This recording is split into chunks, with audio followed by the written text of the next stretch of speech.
Es mediodía y las noticias continúan. Ahora presentamos 11 Noticias, emisión meridiana, en HD.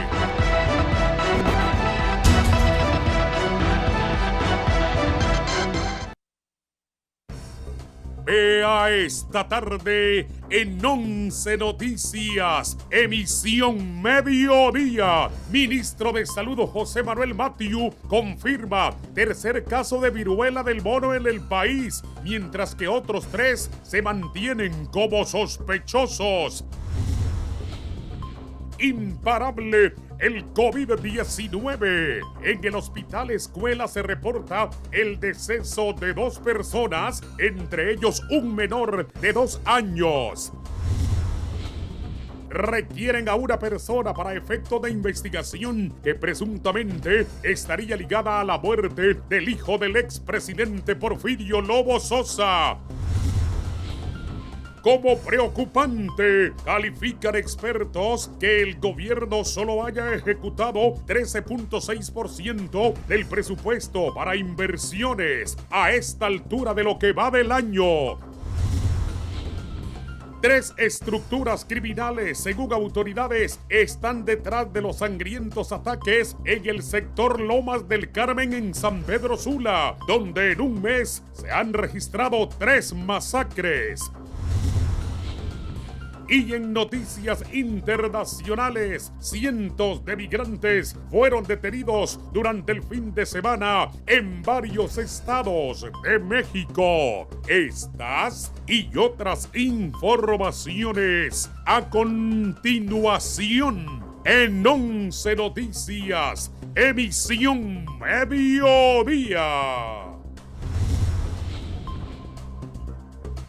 Buenas tardes, bienvenidos a 11 Noticias, emisión meridiano. Qué bueno que pueda informarse con nosotros a través de Canal 11 y las frecuencias de Radio Visión Honduras. Como siempre, la invitación también para que pueda actualizarse minuto a minuto ingresando al www.11noticias.hn.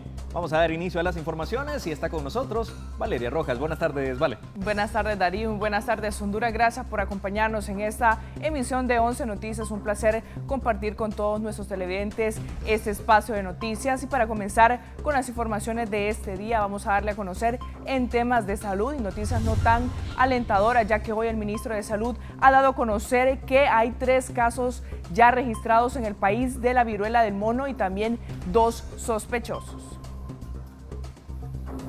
Seguimos nosotros con la vigilancia de cada uno de estos pacientes, estrecha, llamadas permanentes y a sus contactos.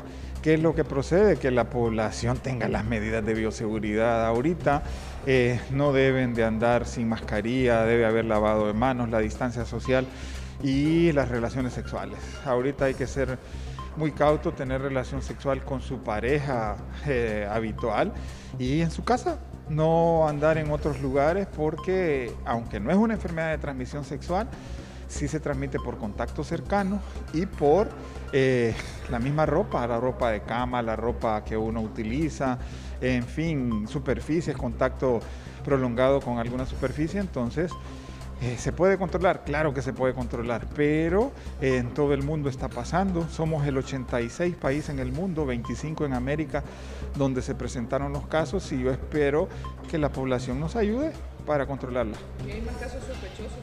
Sí tenemos, en este caso estamos esperando los resultados de otro análisis tomado con otro paciente y bueno, a lo que vaya saliendo, pero ahorita tenemos sí otro caso también en estudio. Sobre esta misma temática en San Pedro Sula, autoridades del Hospital Mario Catarino Rivas mencionan que ya están listos con protocolos ante la potencial llegada de la viruela símica a la zona norte del país.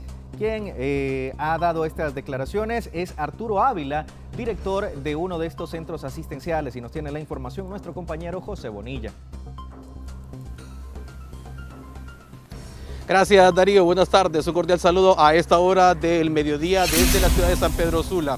Efectivamente, el director del Hospital Mario Catarino Rivas, el segundo centro asistencial más importante del país, ha manifestado que ya cuentan con todo un protocolo de contingencias para poder atender y dar hospitalización, de ser necesario, a pacientes con la viruela símica. Escuchemos acá, dando los detalles acerca de esta temática. Nosotros como hospital, a partir del pronunciamiento que hizo la Organización Mundial de la Salud con respecto a la viruela símica o viruela del mono, y a partir de que también existían casos ya a nivel regional, nosotros ya iniciamos un plan de contingencia, y esto consiste en que nuestro equipo de infectólogos, epidemiólogos, microbiólogos se inició con un proceso de charlas para preparar a nuestro personal acerca de qué se tiene que hacer ante la llegada de estos pacientes aquí al hospital. Por otro lado, en el hospital debe de haber un equipo de protección para nuestros trabajadores, para nuestros compañeros de trabajo, para los que van a estar en atención directa, y ese equipo sería el equipo de protección personal utilizado para el COVID.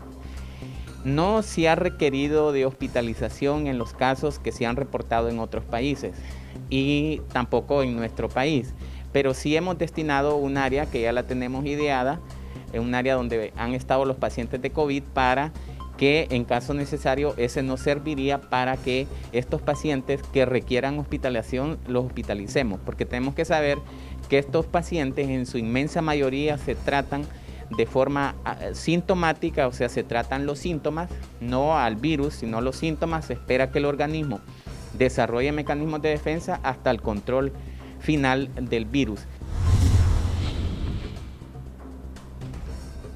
Ya le escucharon ustedes, es importante señalar que las autoridades han indicado que este virus hay que detectar los primeros síntomas para poder llevar control del mismo, y que la hospitalización sería el último de los pasos que podría llegarse de ser necesario. Y hablando de esta sala, ya ha manifestado que habría capacidad para unas 30 camas que podrían dar atención y hospitalización a los pacientes que lo requieran. Compañeros, esto es lo que le puedo informar a esta hora del mediodía desde San Pedro Sula. Con ustedes, a Estudios Principales. Gracias, José. Eso esperaríamos, que todos los centros regionales estén preparados ante la llegada de esta viruela símica a cualquier sector del país. Valeria. Así es, Darío. Siempre en relación a esta temática le presentamos un video informativo del doctor Oscar Gómez, quien es médico del Instituto Hondureño de Seguridad Social, que nos habla acerca de esta viruela símica, cuál es el origen, los síntomas y el tratamiento para esta enfermedad. Les habla el doctor Oscar Gómez Madrid, internista e infectólogo del Instituto Hondureño de Seguridad Social. En esta oportunidad quiero dirigirme a ustedes para hablarles sobre viruela símica. Esta es una enfermedad viral transmitida a través del contacto directo o el consumo de animales salvajes, animales exóticos, sobre todo de roedores. Y los primates, como los monos, simios y seres humanos, también tenemos la capacidad de adquirir la enfermedad. Se llama viruela del mono porque el primer caso fue detectado en un mono, pero realmente el reservorio de la enfermedad, o donde normalmente se transmite, es entre los roedores. Estamos hablando de ratas salvajes, ardillas y mamíferos pequeños así de este mismo tipo, de tipo exótico. La enfermedad se propaga a través del contacto directo, es decir, tocar las lesiones o las secreciones que emanan de las lesiones. También tiene la posibilidad de transmitirse por vía respiratoria. Sin embargo, esta contagiosidad no es tan alta como en el virus del COVID, sino que se necesita un contacto más prolongado, más directo y más cercano con la persona para poder ser transmitida. Y también se puede transmitir a través del contacto con ropas de cama, toallas, ropa, colchones y todos los artículos que han estado en contacto con las secreciones de la piel del paciente. Esta enfermedad se caracteriza por dolor de cabeza, dolor de cuerpo, crecimiento de ganglios y fiebre. Característicamente va a tener la persona una erupción cutánea alrededor del cuarto día de los síntomas, que se caracteriza por la formación de pápulas. Estos son pequeños nódulos o pequeños tumores en la piel muy parecidos a los de la varicela, y la enfermedad evoluciona a lo largo de aproximadamente 21 días. La enfermedad en general es leve, tiene poca tasa de complicaciones, poca tasa de mortalidad, y la evolución suele ser buena. En el momento no existe un tratamiento disponible comercialmente en Honduras, pero sí existen tratamientos antivirales que en el momento solo están disponibles en países de alto desarrollo tecnológico. Tenemos también disponible en el mundo vacuna. Esta vacuna es la de la viruela clásica y tiene una protección cruzada contra la viruela del mono de aproximadamente 85%. Los cuidados que se deben tener con un enfermo que está infectado con el virus de la viruela símica es primeramente aislamiento, debe estar en su domicilio en caso de que no haya complicaciones, y el aislamiento de contacto y respiratorio. Acetaminofén o antiinflamatorios para dolor o para fiebre, medicamentos para disminuir el prurito, la picazón que generan las lesiones cutáneas, y el cuidado de la piel, que es baños con agua templada, uso de jabones neutros, crema hidratante o paños de agua con manzanilla en el caso de que las lesiones sean muy dolorosas.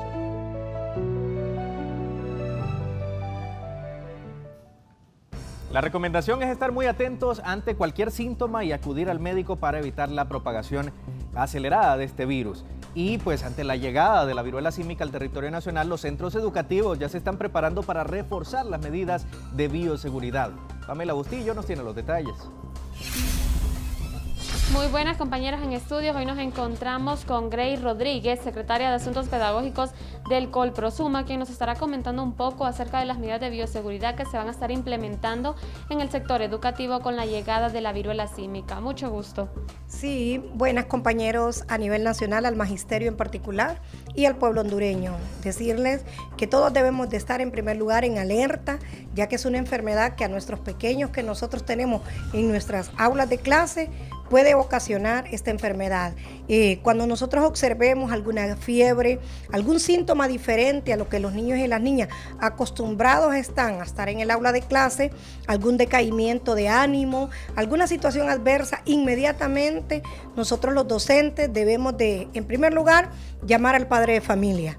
Llamar al padre de familia y ponerlo en alerta, no esperar que la enfermedad se agudice. Recordemos que esta enfermedad, a partir de la tercera semana, es que ya se observa todos los síntomas de manera aguda, pero tenemos que ser enfáticos. Desde el primer síntoma, una gripa, una fiebre, un dolor de cabeza, un malestar en el cuerpo que presenten nuestros pequeños en el salón de clase, inmediatamente nosotros tenemos que recurrir, en primer lugar, al padre de familia, hacerle ese llamado al padre de familia de lo que nosotros estamos observando. A nuestros compañeros que están laborando y que están realizando el proceso enseñanza-aprendizaje, si de ellos igual manera en su casa, sus hijos, sus familiares que se encuentran con ellos presentan algún síntoma, ellos deben de notificarlo a su director o a la dirección distrital, porque de esta manera ellos pueden ser positivos de esta terrible enfermedad y no pueden ir a contaminar al centro educativo. Todos tenemos que ser preventivos, todos tenemos que utilizar todas las medidas de bioseguridad necesarias. Recordemos que siempre seguimos en pandemia, recordemos que siempre debemos de cuidarnos, que utilizar ese distanciamiento correcto y oportuno que todos debemos de tener en el momento de estar en el aula de clase. Gracias. Esas fueron las declaraciones de Grace Rodríguez, secretaria de Asuntos Pedagógicos del Colprosuma. Con este contacto retornamos hasta los estudios principales. Gracias, Pamela, por esta información. Y ya confirmada la viruela del mono al país, aún la red sanitaria continúa lidiando con el COVID-19 y ya hoy el Hospital Escuela reporta 2 muertes a causa de esta enfermedad, entre ellos un menor de 2 años.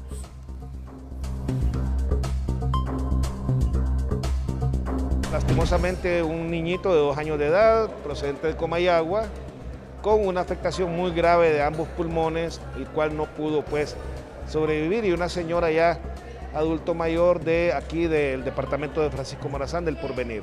¿Cuántos días tenían hospitalizados? Bueno, ya un par de días, 2 o 3 días, pero y esto venimos diciéndolo, si usted aún sabiendo las medidas de bioseguridad, conociendo que hay muchos centros donde se le está aplicando la vacuna, no guarda las precauciones y no se vacuna o no completa el esquema de vacunación, prácticamente es una responsabilidad de cada quien ahora, en este tiempo, pues preservar su vida. Entre la información económica, este día en 11 Noticias Emisión Meridiano le damos a conocer que autoridades de protección al consumidor se han reunido con industriales para analizar la situación de los productos de la canasta básica. Esto pues haciendo frente a las rebajas de los combustibles que deberían reflejarse también en estos productos. Nos tiene toda la información Víctor Valladares. La sección económica es presentada por Bacredomatic. Premiamos tu hábito de ahorrar con la promoción Ahorrando por mis sueños con Bacredomatic. Inscríbete, ahorra y participa. Gracias, compañeros en los estudios, televidentes de 11 Noticias. Y respecto a esta pregunta que se hacen los ciudadanos, ¿cuándo irán a haber rebajas en productos de canasta básica, tomando en cuenta la caída en el precio de los combustibles? Me acompaña el ingeniero Mario Castejón, director de Protección al Consumidor. Ingeniero, reconocemos nosotros su trabajo, sabemos que no es fácil esto, pero usted ya ha sostenido reuniones con los industriales y también con los productores. Sí, muy buen día, tal como lo ha manifestado. Ya hemos estado en varias pláticas con algunos de los agroindustriales, quienes han manifestado, y yo también lo he manifestado semanas atrás, de que el precio de los combustibles incide en un porcentaje no tan alto como la gente piensa. El porcentaje más alto son los insumos para el costo de producción, tanto de los alimentos concentrados, los fertilizantes y otros insumos que son importados y que aún no vemos la reducción en los precios en nuestro país o en nuestra región. Sin embargo, nosotros hemos hecho un llamado a toda la cadena de comercialización desde el viernes antepasado, para que revisen sus márgenes de ganancia y que miren la manera pues de reducir los costos y así aliviar el bolsillo de los consumidores. Hemos visto rebajas en algunos productos como granos básicos, frijol rojo, que ya lo encontramos entre 70, 75, que está hasta 95 y 100 lempiras en algunos mercados. El maíz blanco también ha bajado de precio. Algunas legumbres bajaron, las carnes se han mantenido. Sin embargo, ya esperamos de que para esta semana, con la nueva reducción en los precios de los combustibles de esta semana, pues se logre ver un alivio. ¿Lo estarían sancionando en caso de que se diera? Bueno, no estamos regulando precios, sin embargo, no vamos a permitir este aumento y si quieren o siguen con esto, ya hemos hablado con algunas empresas, poner tortillerías en diferentes barrios y colonias. Muchas gracias, ingeniero Mario Castejón, director de Protección al Consumidor, pues hablándonos acerca de este tema cuando hay rebajas en los precios de los combustibles, y a los ciudadanos también están reclamando que las mismas sean trasladadas a los productos especialmente de canasta básica. Compañeros, yo regreso con ustedes al set principal de 11 Noticias. La sección económica fue presentada por Bacredomatic. Acumula números electrónicos por tus ahorros para ser uno de los 2 ganadores de 300,000 lempiras cada uno. ¿Y tú, por qué sueño ahorras? A esta hora en 11 Noticias Emisión Meridiano hacemos un enlace en vivo con nuestros colegas de La Voz de América hasta Estados Unidos. Ahí se encuentra Natalie Salas, quien nos comenta a continuación pues sobre esta temática de la inflación en el país norteamericano, ya que el presidente Biden estaría promulgando una ley para la reducción de la misma. Natalie Salas, bienvenida a 11 Noticias. Es algo positivo, no solamente para los ciudadanos estadounidenses, sino que pues para toda Latinoamérica, que básicamente dependemos de esa sinergia económica con los Estados Unidos. Adelante, Natalie, le escuchamos. Hola Darío, feliz tarde. Bueno, fíjate que esta ley que promulgará en los próximos días, a más tardar esta semana, el presidente Joe Biden, es una ley que pasó entre varios idas y regresos por las cámaras del Congreso de Estados Unidos. Se trata de la ley de reducción de la inflación que, como tú lo señalabas, todavía aquí Estados Unidos sigue manteniendo una inflación bastante alta. Según las últimas cifras de la semana pasada de la Oficina de Estadísticas Laborales, Estados Unidos tiene una inflación de 8.5%, bajó del 9.1% que se encontraba en junio, pero sigue siendo una de las más altas de la historia. Ahora bien, en esta ley específicamente es prácticamente un punto político a favor del presidente Joe Biden. ¿Por qué? Primero, porque estamos a las puertas de las elecciones de medio mandato en noviembre y esta ley pudiera hacer que la administración Biden logre algunos objetivos políticos que ha perseguido desde hace mucho tiempo y que de hecho eran bandera durante su campaña presidencial. También es una ley que contempla el gasto más grande que se ha tenido en la historia de Estados Unidos en materia ambiental y climática, colocando incluso algunas pautas de cumplimiento de ciertos programas en esta llamada Agenda Verde de la Casa Blanca, que impone, por ejemplo, la reducción del 50% de las emisiones de carbono para el año 2030. Igualmente, también extiende los beneficios en el área de salud con esta ley de salud a bajo costo, conocida como Obamacare en todo el mundo, algo que ha sido muy recibido muy positivamente por los beneficiarios de este programa, y al mismo tiempo también tiene algunos cambios en materia tributaria. Lo cierto es que esta ley, considera el presidente Joe Biden, que es una ley que sus frutos quizás no se van a ver tan a corto plazo en ciertos rubros, aunque ya ha habido una disminución, como te comentaba, de la inflación y también de los precios de la gasolina, pero que se van a ver a más largo plazo. Ha dicho que la podrá promulgar esta semana, pero que tendrá una celebración en grande junto con su Partido Demócrata el próximo 6 de septiembre. Natalie, nos mencionabas que este dato de inflación interanual en los Estados Unidos en el mes de julio habría bajado al 8.5%, aún así se mantiene elevado, ¿no? El más alto en la historia. ¿Podría pues esta desaceleración o la reducción del precio internacional del petróleo haberle dado de cierta manera una tregua a los Estados Unidos en materia de inflación?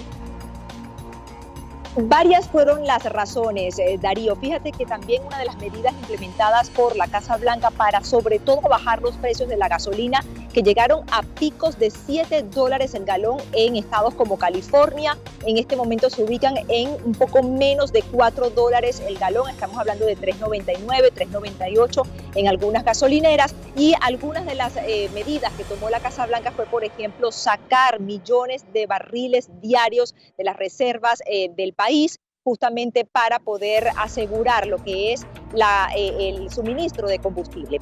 Varias razones también tienen que ver con esta inflación y una de ellas es definitivamente la guerra en Ucrania y la imposición por parte de la Casa Blanca de no comprar hidrocarburos o petróleos energéticos de Rusia. Esto también evidentemente que impactó las cadenas de suministro, trayendo una consecuencia en el alza de los alimentos, del precio de los alimentos y por supuesto también la escasez en algunos rubros. Fíjate que, por ejemplo, según la Oficina de Estadísticas Laborales, aunque la inflación bajó unas cuantas décimas e impacta sobre todo, se ha visto un respiro en los bolsillos de los estadounidenses, también el rubro de los alimentos todavía se mantiene alto, incluso aumentó en 1.1%. A todas estas estamos hablando de una economía que todavía se recupera, al igual que las economías del mundo, de una pandemia de COVID-19 y que ya en este momento, por ejemplo, también se están tomando medidas con respecto a la viruela del mono, por ejemplo. Entonces, en ese sentido, esta ley lo que hace es básicamente aliviar en la primera carga los precios del combustible y daría por lo menos la sensación de que ya se estaría trabajando en esta agenda verde para un largo plazo, algo que pudiera quizás ser positivo, según algunos analistas, en las elecciones del próximo mes de noviembre. Natalie, mencionabas que en los próximos días estaría ya firmando o autorizando esta promulgación que está realizando el presidente Biden. La población estadounidense, ¿tú crees que, ya lo mencionabas, le favorece políticamente al gobierno demócrata, pero qué ambiente se siente entre los ciudadanos ante estas posibles rebajas? Fíjate, Darío, que la situación en la calle es que básicamente mejore la economía, indistintamente a las medidas que se han tomado. Algunas personas incluso quizás no entienden la dimensión de las medidas que se han tomado a nivel de macro o microeconomía. Pero lo que sí están seguros es cuánto cuestan los alimentos en el supermercado o cuánto tienen que gastar para llenar, por ejemplo, el tanque de gasolina. Sobre todo este particular fue algo que aquí causó muchísimo impacto. Muchas personas, de hecho, dejaron de conducir sus vehículos y comenzaron a utilizar el transporte público precisamente para no tener que pagar un tanque de gasolina que quizás en un promedio se llenaba con 20, 25 dólares y de repente comenzaste a pagar 60 por el mismo tanque. Entonces, en ese sentido, una de las principales preocupaciones de los ciudadanos en Estados Unidos es poder reducir los gastos. Esto tiene que ver con materia básicamente de tres: energía, que hablamos de la gasolina, alimentos y salud. Por eso también en esta ley se contemplan algunas extensiones de lo que serían el terreno de la salud, sobre todo en este programa que te comentaba, que es conocido como Obamacare. Igualmente daría la potestad al gobierno de Estados Unidos de poder acumular más de 750.000 millones de dólares, esto en un lapso de 10 años para poder financiar los gastos que acarrearía esta ley. Esta ley en un principio fue bastante criticada o rechazada incluso hasta por sectores del mismo Partido Demócrata.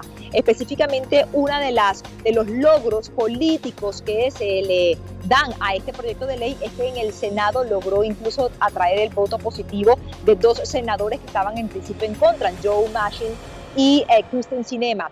Ahora, en la Cámara de Representantes pasó apenas el viernes pasado con una votación de 220 a 207 a favor de la ley, y por lo cual la promulgaría entonces el presidente Joe Biden en este momento. Ahora, ¿por qué también tendría un impacto político? Como te comentaba anteriormente, estamos a las puertas de unas elecciones en noviembre que van a ser básicamente unas elecciones de medio mandato para renovar parte del Congreso de Estados Unidos, pero que definitivamente también, según analistas, se pudiera tomar como una especie de referéndum con respecto a lo que ha sido la administración del presidente Joe Biden en este más de un año. Muchas gracias a Natalie Salas de La Voz de América en vivo desde Washington, Estados Unidos para 11 Noticias. Agradecemos por esta información y vamos a estar pendientes, por supuesto, al desarrollo de la misma durante la semana, porque sin duda sería un respiro para la economía estadounidense. Gracias, Natalie.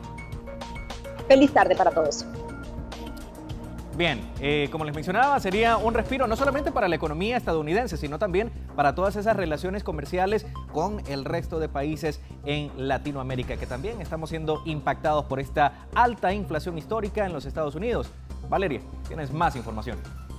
Sí, así es, Darío. A esta hora del mediodía traemos excelentes noticias de parte de nuestros amigos de Cable Color, y en este regreso a clases queremos a todos conectados. Adquiere tu paquete AAA de 45 megabytes a tan solo $40. Contáctanos llamando al 2263-1010. Cable Color, una empresa regional orgullosamente hondureña. Además, nuestros amigos de Loto nos trae excelentes noticias, ya que juégale la vuelta a la suerte con revés, 2 oportunidades de ganar por 7 lempiras. Ganas 400 lempiras si cae al derecho y ganas 20 lempiras si cae al revés. Júgale la vuelta con revés, Loto te cambia la vida. Gracias, Valeria. Siempre en Noticias Económicas, René Amaya nos da a conocer que experimentados economistas en el país dicen que es preocupante que el gobierno solo haya ejecutado el 13.6% del presupuesto en lo que va del año. René, nos tiene todos los detalles. Adelante. Así es, compañero, me encuentro con el reconocido economista y exfuncionario de gobierno, don Julio Raudales. A esta altura, ¿cómo ven esa proyección en materia de inversión y también con el gasto presupuestario hasta este momento, licenciado Raudales? Bueno, es que es natural que todos los primeros años de gobierno, en cada ciclo, la ejecución presupuestaria durante el primer año es bastante baja. En este caso, ya siendo hoy mediados de agosto, es decir, la mitad del octavo mes del año, y el séptimo, ya entrando al octavo mes de gobierno también, estamos en el séptimo mes del gobierno, pues la ejecución es de un 46% según cifras de la misma Secretaría de Finanzas, lo cual pues la misma Secretaría indica que deberíamos ya de ir por lo menos en un 60% del presupuesto ejecutado. No se ha logrado ni siquiera la ejecución adecuada de los ingresos tributarios, que también lo mide la misma Secretaría de Finanzas. Pero más preocupante que eso es el caso del programa de inversión pública, es decir, lo que nos importa a nosotros los ciudadanos, que son las obras tangibles, ¿verdad? El tema de las carreteras, el tema de los proyectos de mejora en las escuelas, el tema de los proyectos de mejora en la salud, las mismas temas de formación de docentes y cosas de este tipo, se han ejecutado realmente de una forma muy baja, de acuerdo a las mismas cifras de la Secretaría, apenas el 13%, cuando en este momento deberíamos de llevar, si se ejecutará de manera adecuada, al menos un 60% también del programa de inversión. La pregunta es si vamos a lograr ejecutar entonces ese programa de aquí a finales del año, y todo parece indicar que va a ser bastante complicado. Esperemos de todos modos que se haga un buen esfuerzo para que ya se eliminen las trabas burocráticas y permitan que la administración de estos recursos sea más eficiente y se refleje en una buena ejecución. Muchas gracias. Licenciado don Julio Raudale, reconocido economista en nuestro país, exfuncionario de gobierno, dándonos a conocer su opinión acertada en torno a este tema sobre el manejo de los fondos del Estado, cómo va esa ejecución presupuestaria, pues en inversión muy mal, 13.6, es demasiado bajo a esta altura cuando estamos ya entrando casi al 9º mes del presente año. Más detalles en las próximas emisiones con ustedes, adelante.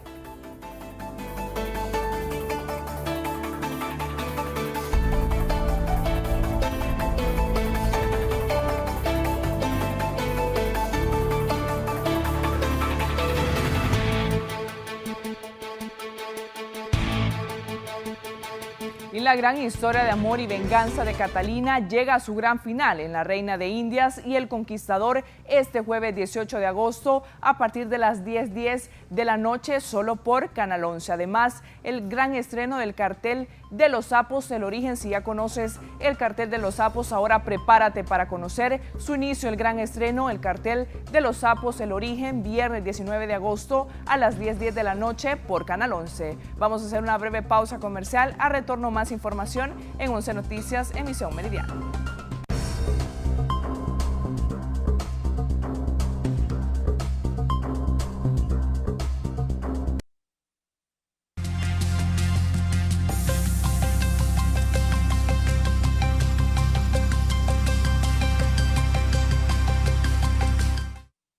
Recientemente, autoridades de México y Estados Unidos acordaron reforzar la seguridad fronteriza para evitar el paso de migrantes a territorio estadounidense, por lo que durante el fin de semana fueron capturados casi 900 indocumentados en 3 estados mexicanos. En un comunicado, el Instituto Nacional de Migración de México informó que la patrulla fronteriza entre Texas y Coahuila implementó operativos para evitar el tráfico de personas, donde se obtuvo como resultado la detención de 688 migrantes, 150 de ellos menores de edad, en 2 operativos realizados en Puebla. En el primer caso se detuvo a 567 migrantes en un hotel ubicado sobre la carretera federal de Puebla. Del total de extranjeros, 475 eran de Guatemala, 40 de Honduras, 35 de El Salvador, 14 de Cuba y 3 de Ecuador. La segunda detención fue en un autobús que transportaba a 121 personas más, 40 de Nicaragua, 78 de Honduras y Guatemala, 2 de El Salvador y 1 de Cuba. Estos sobre la autopista Orizaba-Puebla. En Coahuila, agentes del Instituto Nacional de Migración y de la Policía de Investigación del Estado hallaron a 127 extranjeros, principalmente nicaragüenses, que viajaban hacinados en un tractocamión sobre la carretera federal, en el tramo Moncalva-Piedras Negras. A su vez, en el municipio de Jiménez, Chihuahua, integrantes de la Guardia Nacional ubicaron a 57 migrantes, 9 de ellos menores de edad, que eran retenidos contra su voluntad por hombres armados. Autoridades mexicanas han dado a conocer que los operativos reforzados continuarán en todo el sector fronterizo con Estados Unidos. Este es un informe para 11 Noticias.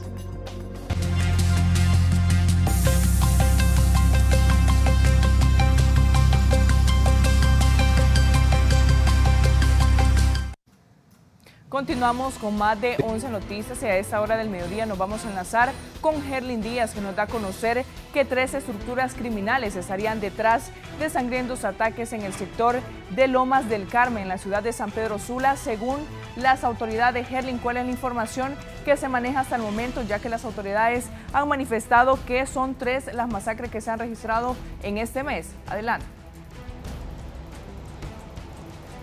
Buenas tardes, muchas gracias. Efectivamente, según las autoridades, En menos de un mes pues se han registrado 3 masacres que ha cobrado la vida de 12 hombres. Entre ellos, según las investigaciones, estarían 3 estructuras criminales, además de delincuentes comunes. A continuación, vamos a escuchar al portavoz del Ministerio Público y también al representante de los derechos humanos que pide que ya debe de existir toque de queda para el sector Lomas del Carmen, aquí en la capital industrial del país.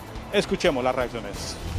El Ministerio Público, desde luego que ya está iniciando las correspondientes investigaciones en estos casos que están siendo manejados por esa técnica de investigación criminal ATI. Desde luego que se van a hacer como primera indagaciones, toma de declaraciones, ya sea testigos o parientes de la víctima, para conocer algún vínculo o alguna otra hipótesis.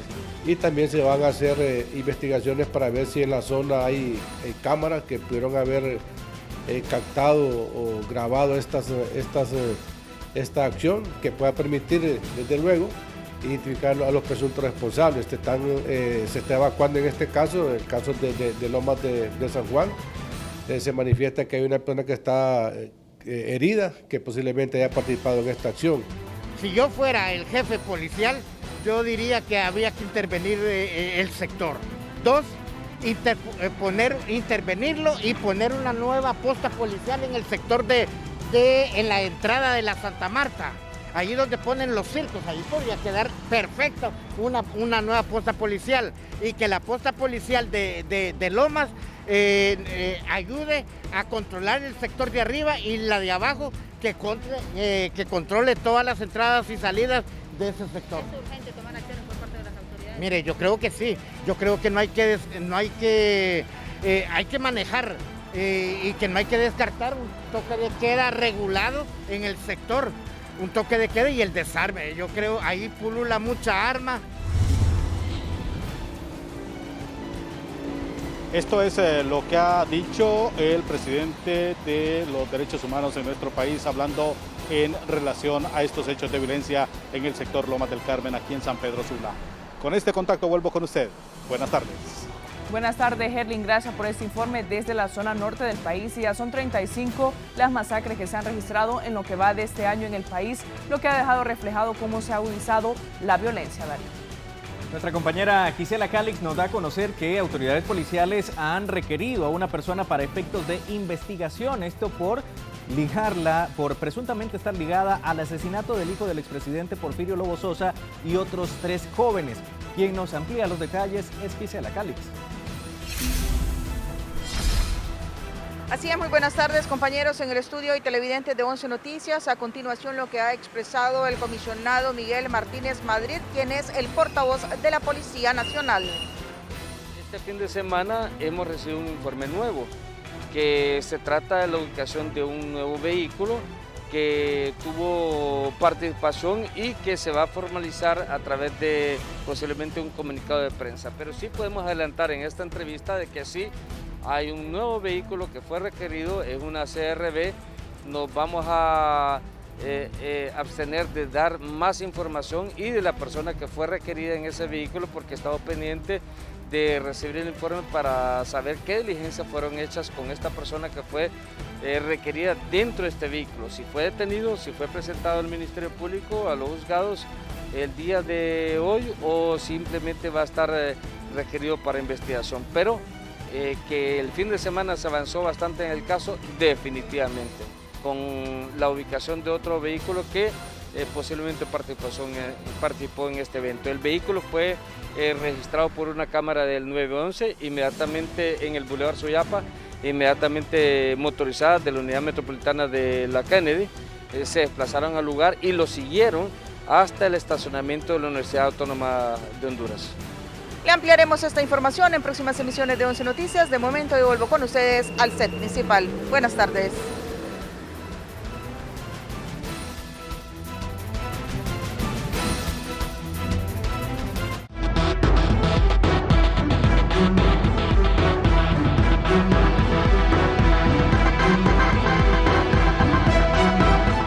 Tras la muerte de 5 personas en Guayaquil por un ataque del gobierno atribuyó al crimen organizado, el presidente ecuatoriano Guillermo Lasso declaró en las últimas horas el estado de excepción en la ciudad. De acuerdo a lo indicado por las autoridades, 2 sicarios a bordo de una moto plantaron un explosivo frente a un restaurante en el barrio popular de Cristo del Consuelo. 3 personas fallecieron en el lugar de la detonación y otras 2 murieron en el hospital de la ciudad, declaró la prensa general Víctor Zárate, comandante de la zona 8, a lo que pertenece Guayaquil. Agregó que hay más de 20 heridos que están siendo atendidos en varios centros médicos.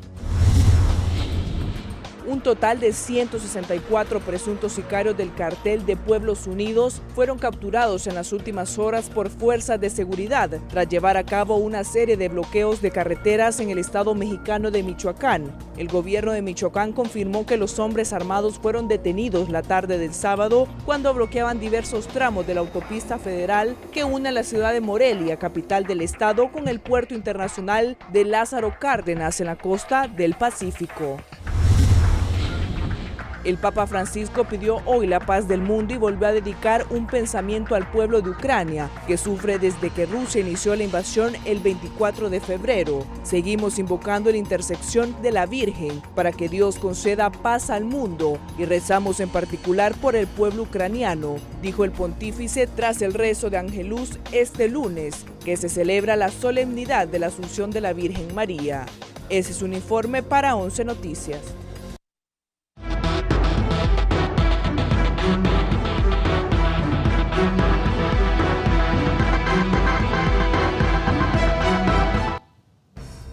Bien, en noticias deportivas estamos muy contentos. El pueblo hondureño definitivamente se llena de orgullo una vez más gracias al boxeador hondureño, también Teófimo López, quien pues ha debutado en el peso superligero de una manera impresionante. Y ante el gane de esta pelea, por supuesto, la presidenta Xiomara Castro ha rendido un homenaje, o le ha enviado un video, mejor dicho, a Teófimo López. Y él también le ha agradecido a la presidenta Xiomara Castro por todo el apoyo brindado en su carrera deportiva. Veamos el video que Teófimo le ha enviado a la presidenta Xiomara. Gracias Xiomara Castro, gracias Honduras, Latinoamérica. Gracias Xiomara Castro, gracias Honduras, Latinoamérica.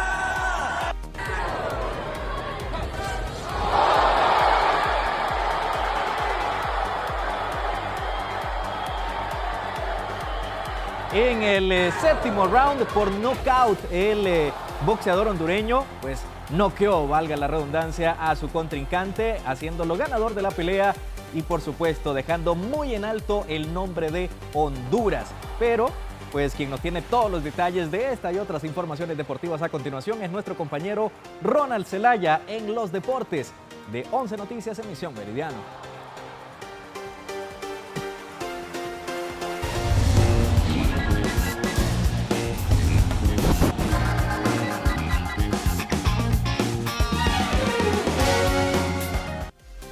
Así es, Darío, y en efecto el hondureño catracho, The Takeover Teófimo López, llegó esta vez a Las Vegas, al Grand Resort de los grandes eventos, con grandes puños. Llegó, la pelea fue contra el mexicano Campa, una pelea aquí el árbitro ya hizo el knockout técnico, ya el hondureño ya había noqueado al mexicano, aquí con el baile, un gran boxeador que debutó en las 140 libras, haciendo de la mejor manera luego de estar 9 meses.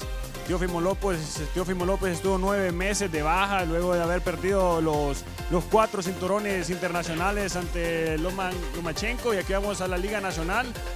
Las grandes noticias: los Lobos de la UPN se enfrentaban al Honduras del Progreso en el Estadio Nacional, el Estadio Chelato Cles.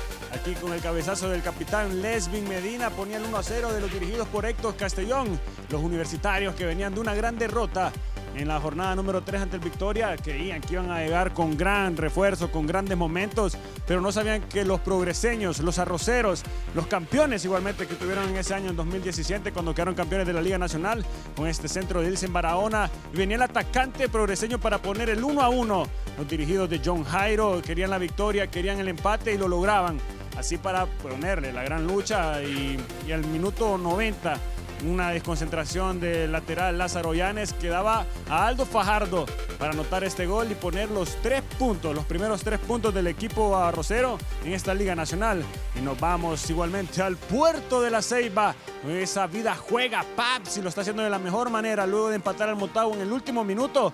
Aquí venía Sacasa, el número 10, para vencer al guardameta de la Real Sociedad. Igualmente aquí Denis Meléndez con esta asistencia que daba para el atacante Rafael Agames, el colombiano que la está rompiendo en este inicio de torneo, donde logró el 2-0 definitivo para que los de Fernando Mira, el técnico portugués, lo está haciendo de lo mejor en esta Liga Nacional, en estos inicios, y donde el equipo cocotero está logrando los 7 puntos. Está llegando en los mejores equipos de la Liga Nacional, los cocoteros. Y un estadio que estuvo full, estuvo lleno, fue en el de Juticalpa Olancho, donde los potros recibían al actual, uno de los grandes, lo que es el actual líder, que llega invicto con este bombazo de Brian Moya, que vencía al portero Cárcamo. Vemos que las canchas no estaban en las mejores condiciones y fue una de las facilidades que tuvo el atacante olimpista para poder meter el 1-0 definitivo a los de Pedro Troglio, que siguen invictos y siguen con el gran rendimiento, un ADN del Troglio, que a mucha gente no le gusta cómo juega el Olimpia, pero los resultados se le están dando. Aquí vemos que un estadio totalmente lleno, apoyando al equipo olimpista. Brian Moy anotando este gol para vencer a los Potros de Olancho, que están en última posición, los recién ascendidos. Al parecer no le funcionaron las contrataciones que realizaron, bastantes, 10 contrataciones para ser exactos, donde no están haciendo de la mejor manera. El Victoria contra el Real España, este partido que se realizó en el Estadio Morazán, aquí con un golazo de Jason Mejía para poner el 1-0 y vencer al portero del Victoria, que el Real España venía con 4 bajas muy sensibles, como fue el portero Buba López, Alejandro Reyes, Joe Benavides, que no estuvo por lesión, y el delantero Roca, pero para los de Héctor Vargas fue un gran resultado para seguir dando el toque de autoridad para que sepan quién es el que manda en uno de los 4 grandes, como lo es los catedráticos. El Real España con este gol de Michael, en este golazo, y así el definitivo 2-1 que venía Marco Tulio Vega, el ex motagüense, que la está haciendo bastante bien, igualmente en el equipo de Victoria, dando bastantes goles, pero esto no le pudo dar de más al equipo ceibeño, no pudo remontar, se le hizo bastante complicado y el resultado fue 2-1. Y nos vamos al clásico de la CM, Motagua contra Maratón, un partido que se le vino abajo a los de Tota Medina al minuto 15, una expulsión, pero aquí venía el gol de Luis Campa para poner en el penal. Lucas Campana, para poner el gol de los verdolagas, que al parecer iban a poder hacer lo imposible, que ya hace bastante tiempo no lo hacían ganar en el Nacional ante Motagua. Pero el Chino López al minuto 42, con este zurdazo que dejaba vencido al equipo verdolaga, y así poner el 1-1, que miraba muy complicado porque estaban jugando con 10 jugadores. Pero así el Chino López, con esta gran corrida desde el medio campo, vencía al defensor, un poco lento. Y aquí con este batacazo ponía el 1-1 y llegaba bastante confianza al equipo motagüense, que al minuto 47 Diego Rodríguez de este penal daría la ventaja al 2-1 y así crecer a las Águilas. Con este centro igualmente al minuto 66, un autogol del capitán La Chapeta Vargas, que estuvo en su momento en el Real España, y así concedía el 3-1. Al parecer los de Motagua, el actual campeón, lo está haciendo bastante bien con sus contrataciones, y el último tanto sería por Eddie Hernández, el bombardero de la UAN, que ponía el 4-1. Ya los equipos se están concentrando para ir al torneo internacional de la CONCACAF League.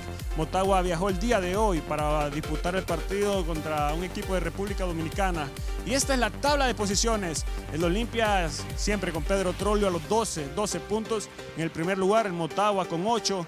En tercer lugar, los cocoteros comparten la misma posición con el Real España. El Maratón en quinto lugar, el Victoria en cuarto con el Honduras del Progreso. Y los rezagados serían los Lobos de la UPN y la Real Sociedad. Y en último lugar, con 2 puntos, sería el Potros, el equipo de Olancho. Así que con estas informaciones, Darío y Valeria, nos dejamos con ustedes. Muchas gracias, Ronald Zelaya, por ese resumen deportivo. Por supuesto, la invitación para que pueda también actualizarse durante la noche en Deportes TV 11, siempre por Canal 11. Valeria, llegamos al final de esta emisión Meridiano. Así es, gracias por acompañarnos en esta emisión y los esperamos en la emisión vespertina en punto de las 5 de la tarde, actualizándolo de todo lo que acontece a nivel nacional e internacional. Que tenga una feliz tarde.